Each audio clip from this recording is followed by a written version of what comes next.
다 함께 주님의 기도 드리겠습니다.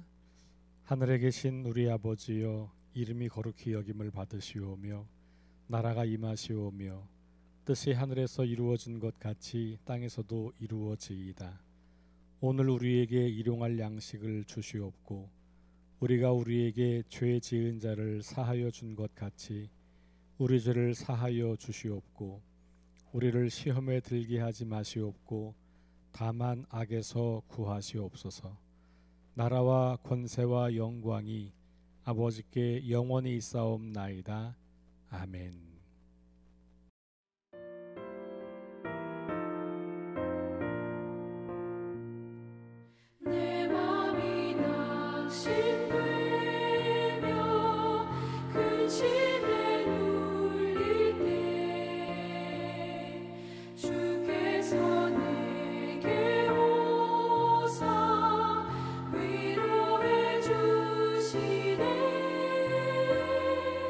가는 길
하나님 말씀입니다. 오늘은 이사야 13장부터 18장까지 통독하실 텐데 지금 이 시간은 14장 1절과 2절 말씀을 함께 읽겠습니다. 우리 다 함께 말씀을 봉독합니다. 여호와께서 야곱을 긍휼히 여기시며 이스라엘을 다시 택하여 그들의 땅에 두시리니 나그네 된 자가 야곱 족속과 연합하여 그들에게 예속될 것이며 민족들이 그들을 데리고 그들의 본토에 돌아오리니 이스라엘 족속이 여호와의 땅에서 그들을 얻어 노비로 삼겠고 전에 자기를 사로잡던 자들을 사로잡고 자기를 압제하던 자들을 주관하리라. 아멘. 네, 우리 어제 11장에 있는 말씀, 9장부터 12장 말씀 중에 특별히 이제 11장을 중심으로 해서 평화의 나라, 평화의 왕이 와서 세우게 되는 평화의 나라를 우리가 바라보면서 이사야가 이스라엘이 멸망해 가고 남쪽 유다도 점점 쇠퇴해가는 그 시기인데 굉장히 큰 소망과 먼 미래에 일어날 그 꿈 같은 일들을 이야기했단 말이죠. 그 이야기를 우리가 좀 기억하면서 근데 그것이 실현되기 위해서 먼저 일어나야 될 사건들이 있습니다. 그게 뭐냐면 북왕국이 포로로 잡혀갔고 그 다음에 점령됐고 남쪽 유다도 점점 멸망해 가고 있는데 그렇다면 하나님이 지금 진 경기, 하나님이 아수르의 신에게 패배한 그것이 지금 눈앞에 현실처럼 보이는 거잖아요. 이 문제가 해결되지 않고 하나님의 나라, 평화의 나라, 평강의 왕이 와서 새롭게 이스라엘을 회복한다는 건 불가능한 이야기죠. 그래서 13장부터 23장까지가 열방, 이스라엘 주변에 있는 나라들을 일일이 열거하면서 그 나라들에 대한 하나님의 심판의 메시지를 기록하고 있어요. 무려 10장에 걸쳐서 13장부터 23장까지 주변에 있는 모든 나라들을 다 열거하면서 이 모든 나라들을 하나님이 심판할 거다라는 이야기예요. 오늘 우리가 읽은 14장 1절과 2절 말씀은 그 심판의 말씀 사이에 잠깐 들어있는 이스라엘 백성들이 포로에서 돌아올 거다라고 하는 이야기의 한 장면을 우리가 읽은 겁니다. 그러니까 이스라엘이 돌아오게 된다면 그것은 분명히 하나님께서 그럴 수 있도록 일을 하신 거잖아요. 다시 말하면 그들을 붙잡고 있던 그 나라를 하나님께서 심판하신다고 하는 이야기예요. 자, 그래서 13장부터 14장 23절까지 이야기는 바벨론에 대한 경고의 말씀이에요. 그러니까 이 시점으로 보면 이미 남쪽 유다도 망했다라고 보여지는, 혹은 나중에 너희가 망하더라도 하나님이 바벨론을 쳐서 다시 돌아오게 할 거야 라고 하는 말씀으로 읽힐 수도 있겠죠. 이게 만약에 상황이 그 유다는 망하기 전이었다면 그렇게 볼 수도 있는 거고, 나중에 제가 말씀드린 것처럼 거의 모든 구약 성경에 지금 우리가 갖고 있는 것의 기록은 거의 포로 후기라고 봐야 되니까, 그러면 이미 그들의 그 경험을 이 성경을 다시 기록하면서 거기에 반영했다고 볼 수 있겠죠. 그러니까 이들이 이미 포로 경험을 했던 사람들이고 하나님이 이것을 돌이키신 이유가 뭐냐라고 하는 이야기들을 기록해 나가는 거잖아요. 그러면 거기에 하나님께서 이 강대국들을 물리치는 이야기가 이제 반드시 들어가는 거죠. 그래서 오늘 13장부터 23장이 바로 그런 이야기를 다루고 있고, 오늘과 내일 그 본문들을 우리가 함께 이제 보는 겁니다. 자, 다시 13장부터 14장 23절까지는 바벨론에 대한 경고의 말씀이고요. 14장 24절부터 27절까지는 아수르라고 하는 나라에 대한 경고의 말씀이에요. 그리고 14장 28절부터 32절까지는 블레셋이라고 하는 나라, 15장 1절부터 16장 14절까지는 모압, 17장 1절부터 18장 7절까지는 다메섹, 19장 1절부터 25절까지는 애굽에 대한 경고, 20장 1절부터 6절까지도 벌거벗은 예언자의 징조와 애굽의 멸망에 관한 이야기 연결되어 있고요. 21장 1절부터 10절은 다시 바벨론에 대한 멸망, 그리고 21장 11절부터 12절은 에돔, 두마라고 하기도 하는데요, 여기에 대한 경고, 21장 13절부터 17절까지는 아라비아에 대한 경고. 이 아라비아는 이제 바벨론과 유다 사이의 광야라고 볼 수가 있겠죠. 그리고 15장 1절부터 16장 14절에 나오는 모압에 관한 말씀과 이제 평행을 이루고 있는 본문이기도 합니다. 22장 1절부터 14절까지는 환상의 골짜기에 대한 경고의 말씀, 그래서 샘나에 대한 경고의 말씀, 이렇게 우리가 보게 되고, 23장 1절부터 18절은 두로와 시돈에 관한 경고의 말씀. 그래서 이스라엘을 놓고 동서남북, 이제 물론 이쪽 그 서쪽은 지중해니까 그 지중해를 끼고 있으니까 서쪽을 다는 하지 않지만, 이 바벨론이라고 하는 나라가 이제 해안을 좀 끼고 있으니까 뭐 서쪽 일부가 되겠죠. 남서쪽 일부.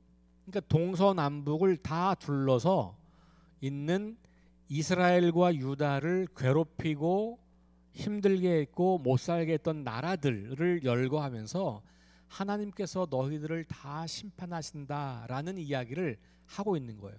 그러니까 이사야가 어제 9장 11장에서 말했던 평강의 왕이 나타나서 평화의 나라를 이루게 되는 그 세상이 이루어지려면 악에 대한 심판이 있는 거예요. 근데 우리가 잘 생각할 건 뭐냐 하면, 이 성경은 이 나라 사람들을 읽으라고 준 책이 아니에요. 그럼 누가 읽는 거죠? 이 성경은 이스라엘. 그럼 이스라엘 백성들에게 이 이방 나라의 심판 이야기는 두 가지 의미가 있어요. 첫 번째는 이스라엘 백성들에게 위로가 되는 말씀이에요. 왜냐하면 우리가 지금은, 아니면 한때 하나님도 모르는 그 이방 나라들, 우상을 섬기는 그 나라들에 의해서 우리가 점령당했지만, 그래서 우리 눈에 보기에는 하나님이 패배한 것 같고 하나님 백성들이 패배한 것 같아서 도대체 이해할 수 없는 이런 일인데, 역시 하나님은 살아계신 분이야. 역시 하나님은 우리를 버리지 않으셨어. 그래서 한쪽에서는 위로가 되죠, 이 말씀이. 근데 또 하나는 경고가 돼요. 그게 뭐냐 하면, 하나님이 이방 나라의 심판 이야기를 하면서 계속해서 의도하시는 바는 뭐냐 하면, 너희도 이방 나라와 다르지 않다는 거예요. 그리고 실제로는 이미 그런 경험을 한 거예요. 이스라엘이 멸망한 거, 유다가 멸망한 이유가 뭡니까? 그들이 하나님 백성답게 살지 않고 이방 나라처럼 살았기 때문에 그런 거잖아요. 하나님이 이방 나라가 아무리 강대하다고 할지라도 그들을 심판하고 그들을 들어서 너희를 심판했지만 다시 그들을 심판한 것처럼 너희들이 다시 하나님을 따라 살지 않고 이방 나라처럼 또 그렇게 살면 여지없이 너희들에게도 심판이 예외가 아니야 라는 얘기를 하고 싶은 거예요. 사실 이 성경을 가지고 다른 이방 나라 사람들을 향해서 한 말이 아닌 거죠. 우리 그리스도인들이 하나님 말씀을 적용할 때 자꾸 이 말씀을 가지고 하나님 안 믿는 사람들에게 이 말씀을 적용하려고 하면 소통이 안 돼요. 전제가 다르니까. 예를 들면 이런 겁니다. 여러분, 불교 신자들이 불교 교리를 가지고 우리한테 와가지고 니네 이렇게 해야 돼 라고 말하면 웃기잖아요. 그리고 그걸 법으로 만들려고 그러면 웃기잖아요. 안 맞는 거죠. 똑같습니다. 성경은 하나님을 믿는 사람들에게 주는 책이고 하나님을 우리의 아버지로 온 세상의 창조주와 구원자로 고백하는 사람들에게만 성경인 거예요. 나머지 사람들한테는 그냥 아무것도 아닌 거예요. 그 사람들에게는 이게 기준이 될 수가 없어요. 그런 식으로 지금 세상을 흔들려고 하는 사람들이 있잖아요. 누구죠? 이 극단주의 무슬림들. 그래서 자기네 종교법을 가지고 국가법보다 더 위에 두려고 하는 거잖아요. 그러면 세상이 흔들리는 거죠. 그러니까 우리는 하나님 말씀을 가지고 살고 이 말씀을 가르치고 선포해야 하지만 그러나 이 말씀으로 하나님 믿지 않는 사람들을 정죄하는 게 아니라 이 말씀이 하나님이 얼마나 너희를 사랑하시는지를 보여주는 거예요. 그러니까 이방 나라 심판의 이야기를 들려주는 대상은 이방 나라가 아니라 이스라엘이다. 왜? 이스라엘에게 하고 싶은 말씀이 있는 거예요. 너네도 잘못하면 이렇게 돼. 조심해야 돼. 너네는 하나님 나라 백성이니까 너네가 똑바로 잘 살아야 돼. 그 이야기를 하고 싶은 거예요. 자, 그래서 이 열방을 향한 심판을 듣는 대상이 열방이 아니라 이스라엘이었다라는 것을 기억하는 것이 굉장히 중요합니다. 다시 말하면 열방과의 관계 속에서 하나님 백성으로서의 정체성을 상실하여 가고 있었던 유다, 이 사람들에게 열방의 심판을 말하는 것을 통하여서 열방을 의지하지 말라는 거예요. 너네가 그렇게 의지하고 싶어하는 그 강대국 의지하지 말라는 거예요. 하나님이 그 강대국 버리시면 어느 날 사라지는 거예요. 그러니까 우리가 지금도 정치적으로 강대국을 의지하려는 경향을 많이 갖잖아요. 특정 나라가 우리를 마치 보호하는 것처럼 착각한단 말이에요. 그렇지 않습니다. 그들은 하나님께서 잠시 쓰시는 도구에 불과한 거니 우리는 그들을 의지하는 게 아니라 하나님을 의지하는 거예요. 지금 유다에게 그 얘기하는 겁니다. 너네가 신뢰하던 한때 막 우러러보았던 한때 가서 그 성전을 본뜨고 우상들을 배워가지고 갖고 와서 그 모방했던 그 나라들 다 하나님의 손아래 아래 있는 거고 하나님의 심판 아래 있는 거야. 그러니 그 열방 의지하지 말고 하나님을 의지해. 온 세상을 통치하시고 다스리시는 분이 하나님이야 라고 하는 이야기를 하는 거죠. 지금 강대해 보이는 한때 이스라엘을 지배했던 그 모든 제국들이 다 하나님의 손 안에 있는 나라들이라는 거예요. 잠시 동안 하나님이 필요하셔서 그들을 사용하셨을 뿐이지 하나님이 언제든지 그 나라를 버릴 수 있다는 겁니다. 그들이 하나님의 뜻에 합당한 나라가 되지 않을 때 반드시 버리고 하나님과 거리가 멀어질 때 그들을 심판하시고 그 심판을 통해서 하나님께서 예수 믿는 사람들, 하나님 믿는 사람들을 경고하신다는 것이죠. 그러니까 이 길게 나와 있는 이 이야기, 뭐 반복되는 이야기여서 사실은 거기서 뭔가 메시지를 찾기가 좀 어려울 수도 있어요. 이 나라가 망하고 저 나라 계속 망하는 얘기니까. 핵심은 결국은 하나님께서 온 세상의 주인이시고 온 세상을 다스리시는 분이다. 그러니 우리 하나님 믿는 사람들은 이 말씀을 통해서 나 자신을 살펴보고 내가 하나님 앞에 올바로 서 있는가를 점검하는 도구로 사용하는 거다라는 것을 기억할 필요가 있겠죠. 그리고 엄중하게 하나님이 우리들도 지금은 우리가 하나님 나라 백성으로 살려고 하니까 우리를 사용하시겠지만 우리도 그렇게 사용하지 않을 때 언제든지 버릴 수 있다라고 하는 것을 우리가 강력한 경고로 받아들일 필요가 있습니다. 이스라엘 혹은 유다는 결코 그래서 힘이 세 보이는 나라나 사람이나 대상을 의지하는 것이 아니라 하나님에 대한 신뢰를 회복하고 하나님을 의지하고 살아가는 것이 중요하다는 것을 말해주고 있지요. 오늘 우리에게도 똑같습니다. 오늘 우리가 국가적으로도 그렇고 개인적으로도 그렇고 어떤 사회 공동체로도 마찬가지인데 우리는 자꾸만 뭔가 다른 사람들을 보면서 그걸 기준 삼으려고 하는 거예요.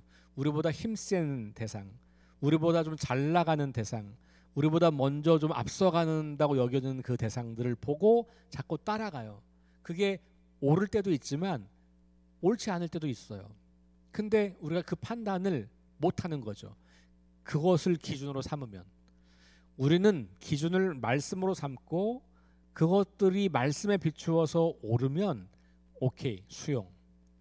아무리 우리보다 잘 나가고 아무리 우리보다 힘이 세고 아무리 우리보다 뭔가 그럴듯한 사람이나 대상이나 국가라 할지라도 그리고 아무리 우리를 도와주는 것 같고 우리와 친한 것 같고 우리의 삶에 영향을 주는 것이라 할지라도 하나님의 뜻, 하나님 말씀, 하나님을 기준으로 살펴보았을 때 합당하지 않다면 우리는 거리를 둘 필요가 있는 거예요.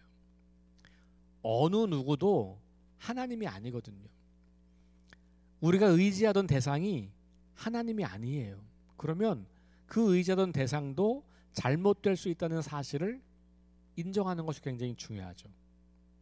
내가 한 번 믿으면 영원히 믿는다. 그런 거 없습니다. 인간관계에서는. 국가 간의 관계는 더더욱 마찬가지고요. 자기의 이익을 중심으로 돌아가는 세상 속에서 한 번 신뢰가 생기면 계속 가는 거 이건 보통 어려운 일이 아니에요. 안 그러려고 우리가 애를 써야 되겠지만 실은 안 그럴 수 없는 것이 세상의 이치이죠. 왜냐하면 우리가 여전히 자기 중심성이라고 하는 것을 깔고 살고 있기 때문에 어느 순간 자기 이익이 다 빼앗겨 버릴 것 같으면 그 관계를 이용할 수밖에 없는 것이 인간들, 국가들, 사회의 모습인 거거든요. 그러니 우리가 의지할 유일한 대상은 하나님. 그리고 그 하나님을 의지한다는 것은 성경을 통해서 하나님이 어떤 분인지를 알아가고 배워가고 그리고 그 하나님과 함께 우리의 삶을 계속해서 살아가려고 애쓰는 것, 여기에 달려있다고 하는 것이죠. 이스라엘의 실패 이야기, 어쩌면 구약 성경은 이스라엘 실패 이야기, 처참한 실패 이야기거든요. 이 실패 이야기가 우리에게 던져주는 아주 강력한 교훈은 너희도 실패할 수 있으니 조심해. 우리가 그랬던 것처럼 강대고 의지하지 마. 우리가 그랬던 것처럼 하나님을 예배하면서 또 다른 신을 예배하려고 하지 마. 우리가 그랬던 것처럼 우상을 섬기려고 하지 마. 우리가 그랬던 것처럼 힘없는 사람들을 억누르고 폭력을 일삼고 불의를 행하고 그렇게 얻은 소득으로 예배드리고 그런 삶 살지 마. 그거 망하는 길이다. 요거 예언서들이 우리한테 알려주는 거예요. 오늘 하루 저와 여러분들의 삶이 하나님의 말씀을 기준으로 다시 우리 삶을 바로 세워서 하나님께서 주시는 은혜를 힘입고 하나님과 동행하는 그런 멋진 하루 될 수 있기를 주의 이름으로 축원합니다. 우리 함께 기도합니다. 주신 말씀 기억하고 그리고 6가지 기도 제목 가지고 우리 함께 합심해서 기도하신 다음에 개인 기도하고 돌아가겠습니다. 다 함께 기도합시다.